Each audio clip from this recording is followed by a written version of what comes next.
Hello বন্ধুরা, দেখো তোমার যেটা শেয়ার করেছিলাম যে সকালবেলা আমরা বেড়াতে বেরিয়েছি। কোথায় বেরিয়েছি দেখো, এটা হচ্ছে অট্টহাঁস। এটা আমাদের পূর্ব বর্ধমান জেলার মধ্যেই পড়ছে, কেতুগ্রামের সাইডে। কেতুগ্রাম থেকে পাচুন্দি পর নিরল বাস স্ট্যান্ড থেকে নেমে টোটো করে যেতে হয়। জায়গাটা কিন্তু মায়ের সতীপীঠ। মায়ের নিচের ঠোঁটটা এখানে পড়েছিল বলে এর নাম অট্টহাঁস।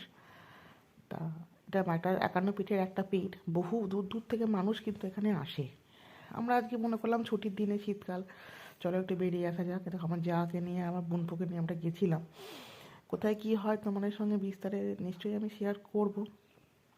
মায়ের পুজোটা দিয়ে নিলাম, তারপর তোমাদের সঙ্গে শেয়ার করছি। টাটা। হ্যালো বন্ধুরা, দেখো তোমার যেটা শেয়ার করেছিলাম যে সকালবেলা আমরা বেড়াতে বেরিয়েছি। কোথায় বেরিয়েছি দেখো, এটা হচ্ছে অট্টহাঁস।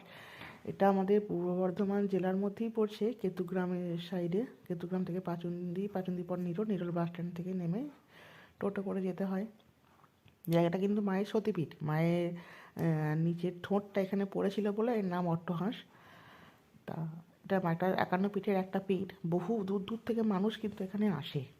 আমরা আজকে মনে করলাম ছুটির দিনে, শীতকাল, চলো একটু বেরিয়ে আসা যাক। দেখো আমার যাকে নিয়ে, আমার বোনপোকে নিয়ে আমরা গেছিলাম। কোথায় কী হয় তোমাদের সঙ্গে বিস্তারে নিশ্চয়ই আমি শেয়ার করব। মায়ের পুজোটা দিয়ে নিলাম, তারপর তোমাদের সঙ্গে শেয়ার করছি। টাটা।